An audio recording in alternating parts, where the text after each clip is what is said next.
The failure to act with sufficient ambition to avert the climate catastrophe will be the greatest moral failure of our time. Making changes takes courage, and if we don't change things, we won't have a future. I'm an environmentalist. A lot of people don't understand that. I think I know more about the environment than most people. You have stolen my dreams and my childhood with your empty words.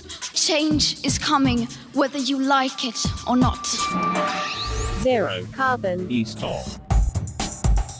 Hello and welcome to Zero Carbonista. I'm Ian Collins. This is episode 19 on our free-flowing exploration into the issues that are dominating the news agenda at a rapidly increasing rate of knots. Politicians, beware as we discuss the very things you should be prioritising. If you're unfamiliar with the territory here, here's a brief explainer. The series is essentially about the views, campaigns and inner thoughts of one man, Dale Vince, the entrepreneur and environmentalist. He built his success in the green energy sector. He's the owner of Ecotricity, that's the world's first green energy company, and also the chairman of Forest Green Rovers. On each episode, we bring you the dominating issues from the biggest agenda on the planet right now, the environment and climate change. And I guess, Dale, we should really start. I mean, we always throw Trump into the mix at some level in each episode, but he's kind of excelled himself now because he's throwing money at the fossil fuel industry. What's this all about?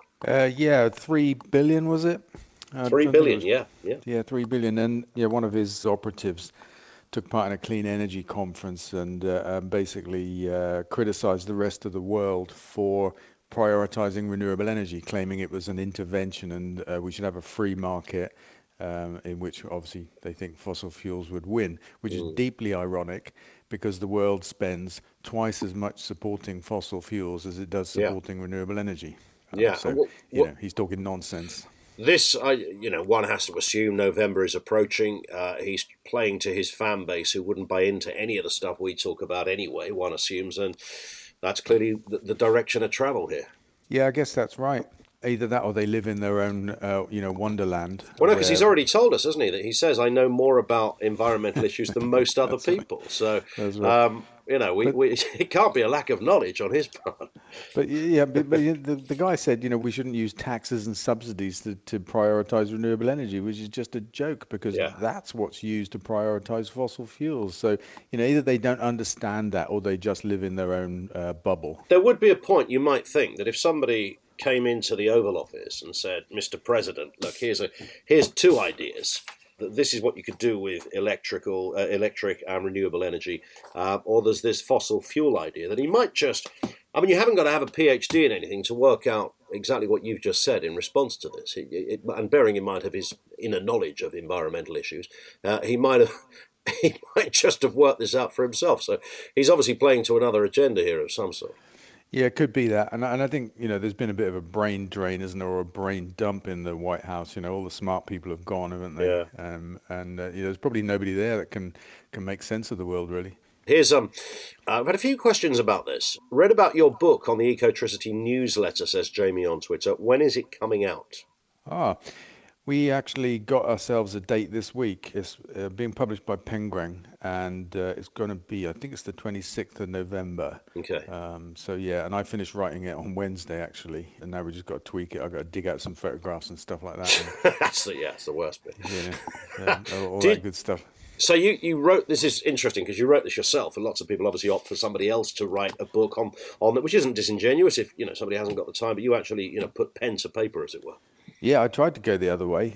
Found a good guy to ghostwrite it, and but in the end, just had to write it myself because I'm particular about what gets said, in my name, as it were, or from me. So ask anybody here in marketing, if a quote goes out from me, it literally was written by me because it just can't be written by anyone else. So I ended up just having to write the whole damn thing, and it took 3 weeks of really intense work, but luckily there was a lockdown and I didn't have too much else to do, tongue in cheek, and but it's done now anyway. And I'm really glad because it gave me the opportunity to pull together all of my thinking on energy, transport and food and this whole agenda and what we need to do as a country. So the final chapter is a manifesto. It's a kind of roadmap for the country. That's great. And it's applicable to other countries in the world as well. And I'm just really glad I had the chance to do it. I really enjoyed it, actually. There's no greater way of I think, of kind of being able to get those thoughts out there and putting them onto paper. You can sit there and talk to yourself when you're in the car or kind of have ideas when you're laid in bed. But when you write it down, something happens in that process that doesn't happen in any other kind of vibe. That's true. It's like testing it, isn't it? It's like correct. Yeah. It's like if you try to explain something to somebody, kind of learn the degree to which you really understand it when you try to explain it, and setting it out on paper is just like that. Let's have a look at this as well. New forecast predicting rising average temperatures. Now, of course, we are familiar with this territory because we've talked about this before, and you kind of hope, we all hope we're going to read a headline that says the very opposite to this, but apparently not. No, I don't know what to say, really. 1.5 degrees is predicted to happen several times in the next few years. This is 1.5 degrees above the pre-industrial global average, which is the same target set out in the Paris Accord as the limit. We're going to hit it we're going to hit it next year or the year after. Sure. Which is a little bit scary because it means we're a little bit further up the curve than perhaps we all hoped we might be, and what Paris is predicated on. We had that 10 years from the UN last year to avoid the worst impacts and the highest increases in temperature. I think we're behind the curve, and especially since we elected last year this government who really don't have a clue or much intention when it comes to green energy and green stuff. I think we've lost the first half of that really vital decade. Can we get it back, though? That's the thing, isn't it? Because there's a lot of questions come through on that. We hear about this tipping point where it becomes irredeemable. I mean, is there a point where we're at right now, as far as you can ascertain, Dale, where we could actually get this back? Well, if you accept that we had 10 years to act and we don't get to do it for the first 5 years, it just means we've got to do more in the second 5 years. And we know with climate change and all of these changes that it costs more to do it later. The later you leave it, the harder it is and the more it costs. So I would say it's still possible in the second half of that decade, but we just have to do more and spend more to do it. But so that's not itself a tipping point. But if we fail and we do hit a tipping point, that's a different thing altogether. Of course it is. Here's a question from Rachel on Facebook. Don't have loads of funds, Dale, but I would like to invest in what you're doing. Are you ever bringing back eco bonds? Says Rachel. Can you explain firstly what they were, Dale? Yeah, I think it might have been 10 years ago, the first one. And we created a bond, basically. We issued it as a company and we invited people to buy them. It was a way to invest in the projects that we were building, the wind parks, solar parks, that kind of stuff, and some of our new adventures as well. And I think the first one had an interest rate of 7%, and we gave an extra 0.5% to customers. And we just wanted a way of sharing with our customers some of the benefits of the work we did, as well as the wider public, and a way to engage people. And then we went on and issued really 4 in total. I think we got to Eco Bond 4. Wow. And last one was several years ago. So I think we will bring it back. It won't be this year, but it is possible that we'll bring something back for next year because we're building a pipeline of projects, solar and green gas primarily, and some battery storage. Sure. And if we build it big enough, we can build it faster if we launch a bond and get our customers and the public involved. So I would like to do that. At this time, I think we'll go bigger and we'll launch a listed bond listed on the stock exchange in London, which is more advantageous for people. Of course, so people invest and think if the direction of travel is positive, something comes back to them at the end. Yeah, well, the bond is like that anyway, but being listed on the stock exchange means that people can get in and out when they like. Of course. So our current bond is like got a 5-year tenure, and when you're in, you're in. We help people out if they need to get out, but otherwise you're in, and it's not tradable, but listed means it's tradable. This is on a similar note, or just economically based note. Danielle on Twitter says, thanks for posting about Make My Money Matter. I'm a vegan. My pension money was invested in factory farming, so I'm making changes. It's quite interesting. I see this conversation quite a bit where people, to take out a pension very innocently, whether it's a guy that knocks at the door and sells it to you many years ago, or you go to a bank or one of those big companies. It's only when you start to look, because it is there in the small print, isn't it, where it's invested. It's not magic money. It gets invested somewhere. And I think a lot of people have a few surprises in that respect. They realise, and mining seems to be a huge area where you discover your pension is invested. Yeah, tobacco, weapons. Yeah, all of that. All sorts of stuff. Yeah, it's been opaque for a long time. and it's been challenged for a few years now. I think local authorities have been changing where the pensions are.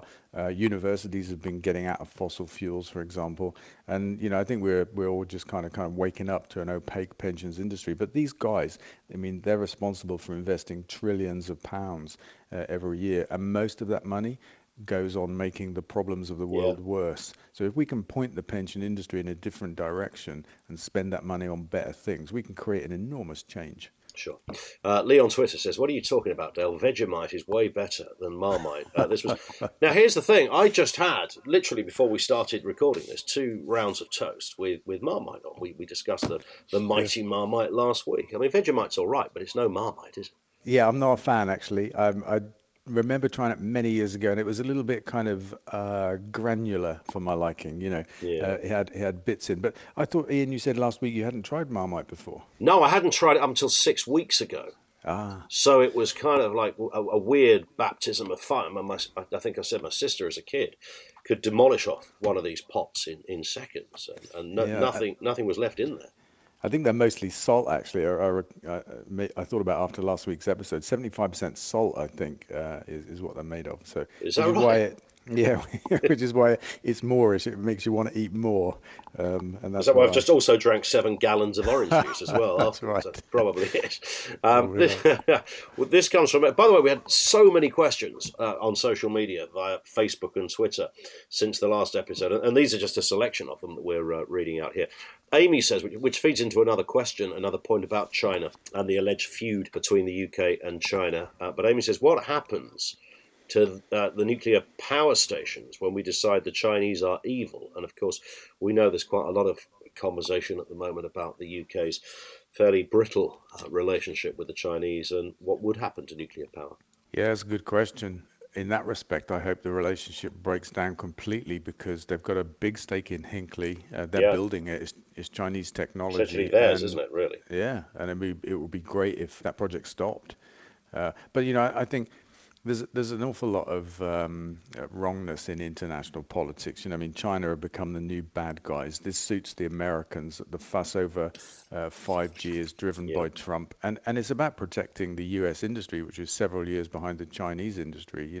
Which makes it even more ironic that his guy was speaking up this week saying that we shouldn't support renewable energy. We should have a free market. There's no such thing as a free market anywhere in the world. There's no such thing as free trade.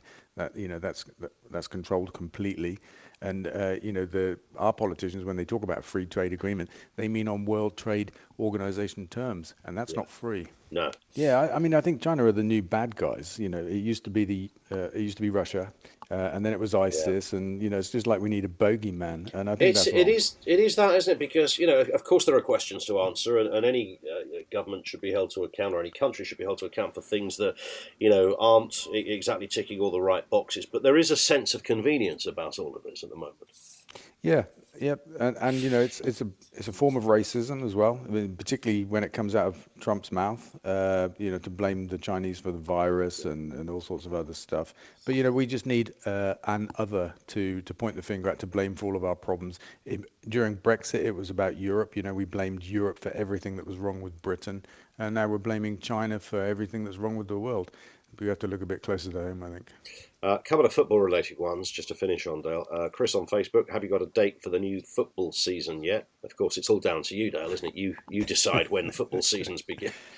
Yeah, but I know what he means. And I know what he means. We're all desperate for a date. I reckon the one that's emerging as the most nailed on is 12th of September. Yes, that keeps being floated around, isn't it? We're going to get ourselves back into training in the last few days of July, so that we get 6 weeks before the 12th of September. We're that sure that that's coming. Yeah. The other one, 29th of August, is the other one that's been floated, and I just think it's too late for that one. It won't happen. So it looks like it'll be the 12th of September, and I think we'll have crowds to some degree. Which will be socially great, distance crowds. That'd be amazing. Yeah, that's quite a turnaround. A few weeks ago, we were convinced we'd play half a season with no crowds. So Yeah, football's coming back. What have you made of? Have you seen any of the TV coverage when they add the crowd noise on? Yeah, I don't like it. It's a bit weird, isn't it? I know there's somebody sitting there with somebody explained it to me that literally there is a bloke sitting there with a box and he's got like different buttons for intensifying the noise as it gets towards the point of scoring a goal, and boos and all the rest of it. And it's down to him to kind of choreograph this event, but you can tell it's not kind of the real deal. Yeah, but he doesn't have a button for fuck VAR, does he? That's very true. Yeah, that's the button he needs. That's the button he needs. Yeah, I don't understand that. Yeah, that's what's missing. I'm going to write to the FA on this, or the Premier League or whoever. We need to get this sorted. Because it's not real, is it? If it doesn't have that, it's not real. Absolutely right. And this from Mel on a related note.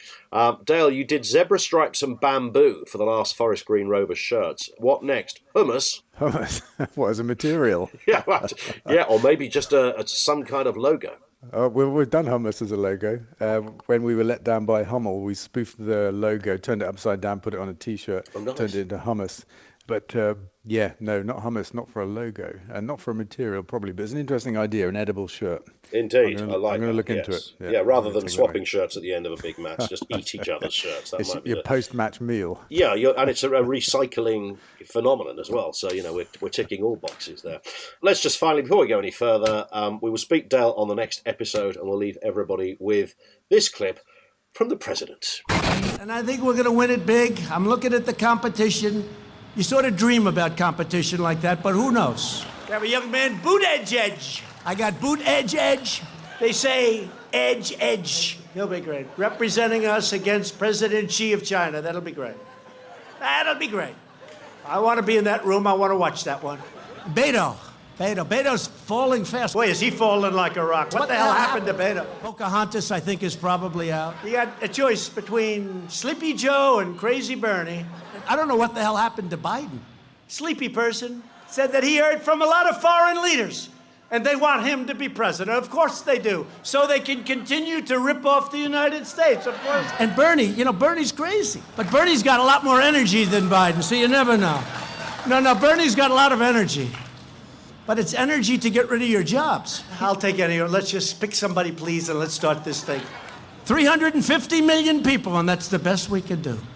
He never lets us down. And that's it for this episode. Don't forget, of course, you can subscribe for free from your podcast provider so that you get each new episode automatically. Don't forget to leave a review there as well. That's really important, as is this. Make sure you follow Dale on social media, twitter.com/Dale Vince and facebook.com/Dale Vince. We'll see you on the next episode.